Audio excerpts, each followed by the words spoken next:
Salut tout le monde, dans cette vidéo je vais faire mon bilan personnel de l'année 2024 et puis en fin de vidéo on verra ce que je prévois pour 2025. Donc c'est parti, commençons par l'investissement puisque c'est le sujet principal de ma chaîne. Donc côté investissement, alors uniquement investissement en bourse, j'ai pas fait d'autres types d'investissements cette année, pas d'immobilier ni rien. Donc cette année j'ai investi en bourse 36 377 euros, donc je suis content, c'est un bon niveau d'investissement par rapport à mes revenus. Et alors par contre, je m'étais mis un objectif chiffré l'année dernière d'investir 40 000 euros, donc il n'est pas atteint, mais cette année, pour 2025, je vais arrêter de me mettre des objectifs chiffrés comme ça, puisque, alors déjà c'est toujours des chiffres un peu sortis du chapeau, mais qui forcément peuvent pas prendre en compte les aléas du direct qu'on va avoir au cours de l'année, et puis en plus c'est encore moins utile quand c'est quelque chose qu'on a l'habitude de faire quoi qu'il arrive. Enfin, j'ai pas besoin de me forcer à investir, quelque chose que je fais avec plaisir, et à la limite je vais même me forcer à pas trop investir. Donc au final le seul effet de cet objectif c'est de me causer une déception, ce qui est un petit peu dommage. Donc voilà. Donc en tout cas 36 377 euros investis, je suis content.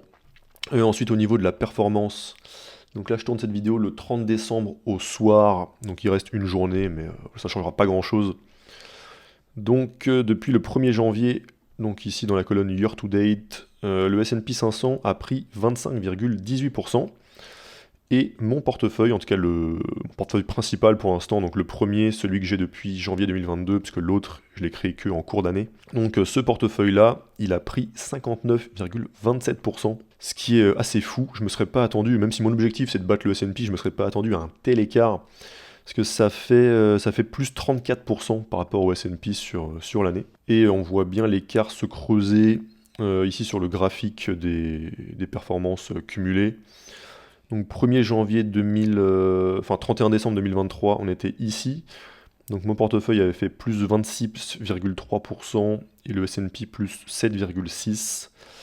Et on est passé à plus 100% pour le mien, donc 1 x 2, à plus 35% pour le S&P.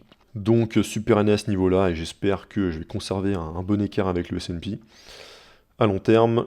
Ensuite pour 2025, je compte pas changer ma stratégie, je vais continuer à faire pareil, puisque je pense que c'est une stratégie qui est logique et qui de toute façon est inspirée des meilleurs investisseurs qui ont fait leurs preuves sur au moins une décennie, voire plusieurs décennies.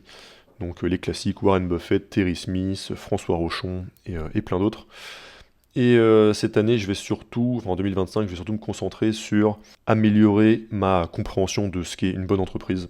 Je pense que c'est le meilleur sujet sur lequel je peux me pencher pour être sûr de conserver une bonne performance à long terme. Et voilà pour la partie investissement, je pense que j'ai fait le tour. Et comme je le montrais dans ma vidéo sur mon patrimoine, ça amène mon total investi à 107 000 euros.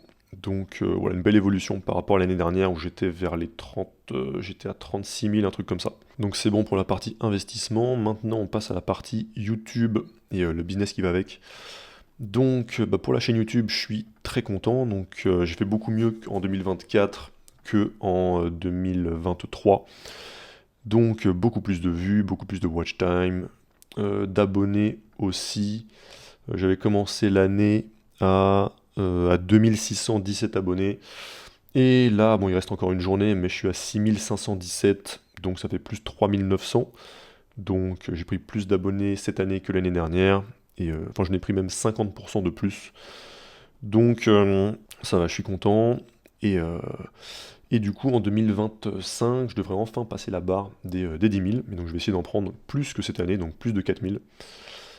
Et donc voilà, donc la chaîne YouTube, ça a bien évolué. Et aussi là où je suis content, c'est que souvent on peut avoir un nombre d'abonnés qui augmente, mais un nombre de vues par vidéo qui n'augmente pas. Et dans ce cas-là, ça voudrait dire qu'on a du mal à fidéliser une audience.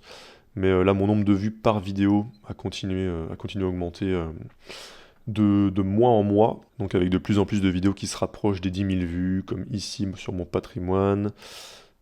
Ici 7000 vues sur comment détecter une bourse, 8300 sur les portefeuilles des super investors, etc. Donc ça c'est pas mal. Donc chaîne YouTube, je suis content de comment ça évolue et je vais essayer de faire encore mieux en 2025. Et par contre le point sur lequel je considère que j'ai échoué, et donc il faut absolument que je m'améliore l'année prochaine, c'est sur la régularité dans la publication des vidéos, puisque je suis censé publier 2 vidéos par semaine. donc une centaine, mais cette année j'en ai publié 75. Et à chaque fois mon excuse, c'est un manque d'inspiration, mais le manque d'inspiration, c'est une très mauvaise excuse. Donc voilà, là-dessus il faut que je fasse mieux l'année prochaine et que j'arrive à poster mes vidéos quand elles doivent être postées, quoi qu'il arrive. Ensuite en 2024 et plus précisément le 29 février, j'ai aussi lancé Graham, donc mon premier produit, qui est donc mon site d'analyse d'action et que j'utilise moi-même pour faire mes choix d'investissement. Et on est maintenant quasiment 200, j'ai des bons retours donc je suis content. Depuis sa sortie le 29 février, ça a pas mal évolué, il n'y avait pas la partie Super Stocks, donc qui liste toutes les actions qui remplissent mes 6 critères. Il n'y avait pas encore non plus la partie Super Investors que j'ai ajouté au cours de l'année. Les watchlists non plus. La partie transcript aussi, je l'ai ajouté en cours d'année. Et l'onglet Snapshot aussi que j'ai fait il n'y a pas longtemps. Donc comme je travaille, on va dire en mode artisan dessus, donc 100% seul, j'ai souvent l'impression que ça avance pas assez vite, mais au final, là, quand je fais le bilan, quand je pense que c'est sorti il y a 10 mois, bah finalement, je trouve que ça a déjà bien évolué depuis. J'ai encore pas mal d'idées pour rendre le site meilleur. Et en faisant par contre bien attention à garder l'objectif du site qui est de permettre d'avoir des meilleures performances. Et donc, il faut que je fasse attention à pas ajouter d'informations inutiles, voire même des informations qui peuvent induire en erreur.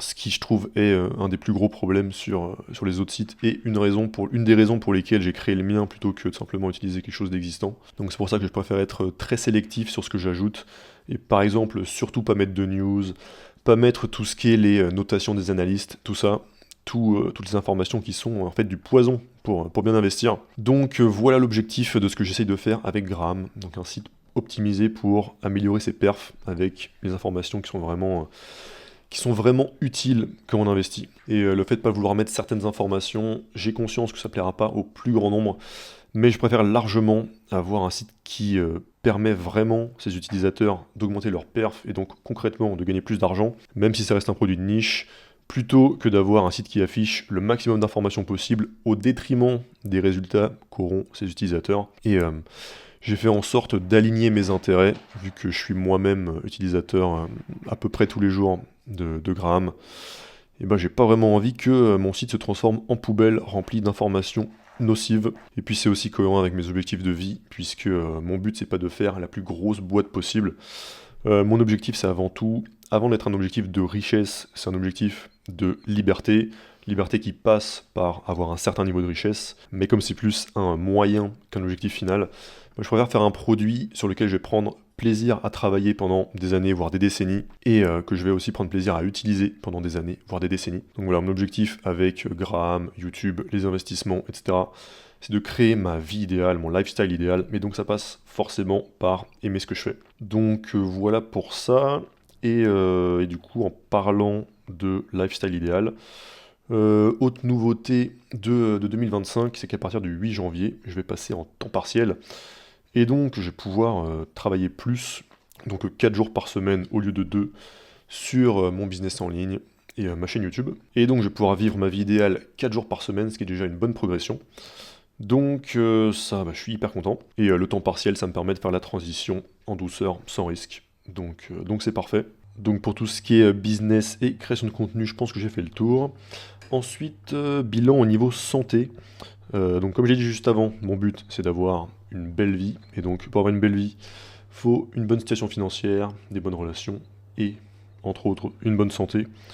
Donc c'est un sujet qui me passionne autant que l'investissement, l'entrepreneuriat, etc. Et donc là-dessus j'ai déjà un mode de vie qui est très sain, donc ça n'a pas changé cette année, mais c'était déjà bien l'année dernière.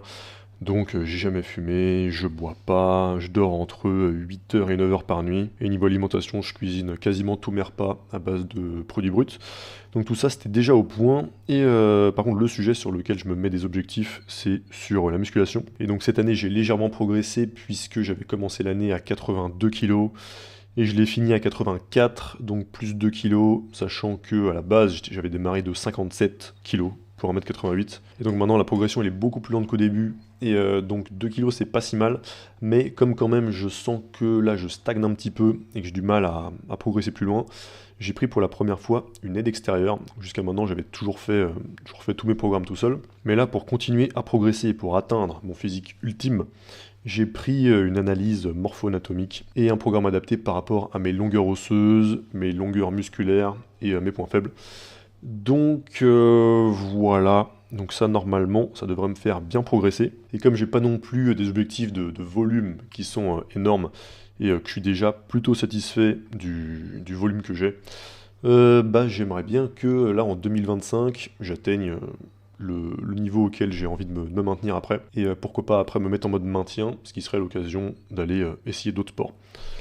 Donc voilà pour le côté santé et muscu. Et ensuite, dernier sujet, le sujet de la lecture. Donc j'ai l'habitude de lire en moyenne 2 livres par mois, donc 24 livres par an. Et cette année, pour la première fois depuis quelques années, j'en ai pas lu 24, j'en ai lu que 20. Mais bon, c'est parce que j'ai lu des livres un petit peu plus longs, donc voilà, c'est pas très grave. Ce qui compte, c'est surtout que j'ai conservé l'habitude de lire tous les jours, en l'occurrence tous les soirs avant de dormir. Donc voilà, cette année j'ai maintenu mon habitude de lecture, mais c'est vrai que j'aimerais lire plus, tellement à la fois ça procure un énorme plaisir et en même temps tu sens les bénéfices sur ta manière de penser, sur ta capacité à prendre des bonnes décisions ou non, sur tes compétences, etc. Et donc j'aimerais bien augmenter le rythme, mais ça demande du temps, donc peut-être que là en temps partiel je pourrais lire aussi un petit peu en journée et pas que avant de dormir. Donc on verra, mais en tout cas dans l'idéal, c'est vrai que j'aimerais lire encore plus que ce que je lis aujourd'hui. Aujourd'hui je dois lire en moyenne peut-être 30 minutes par jour avant de dormir. Donc juste en se mettant une habitude quotidienne, c'est vraiment facile de lire, allez, minimum une quinzaine de livres par an. C'est vraiment très facile, il faut juste se mettre une habitude quoi. Donc voilà pour le bilan de 2024 et maintenant pour mes objectifs 2025. Donc cette fois-ci, je vais pas mettre d'objectifs chiffrés, mais on verra ce que ça donne l'année prochaine. Est-ce que j'aurai glandé toute l'année? Je pense pas, mais on verra.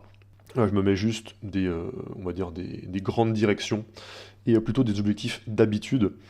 Donc l'objectif, on va dire les directions, c'est surtout développer mon business et ma chaîne YouTube, donc tout ce qui est autour de ma création de contenu. Ça, c'est mon focus principal. Et puis atteindre mon physique idéal en muscu. Donc ça, c'est les deux objectifs principaux. Donc ça, c'est pour les grands objectifs. Et puis niveau habitude, bah, conserver les habitudes qui améliorent ma vie et qui me font du bien. Donc investir, alors pas forcément investir tous les mois, mais en tout cas mettre de l'argent tous les mois sur Interactive Brokers, créer 2 contenus par semaine, continuer à améliorer Graham, créer d'autres produits aussi cette année, faire 4 séances de muscu par semaine et lire tous les jours. Normalement, si je fais tout ça, ce qui devrait pas être, ce qui devrait pas demander de difficultés particulières, eh bien, tout devrait bien se passer. Je devrais me rapprocher de mes objectifs. Donc voilà, c'est tout pour cette vidéo. Je pense que j'ai fait le tour. Et puis pour terminer, pour ceux qui sont intéressés pour utiliser Graham, donc mon site d'analyse d'action, vous avez le lien en description et on se retrouve pour la prochaine vidéo. A plus!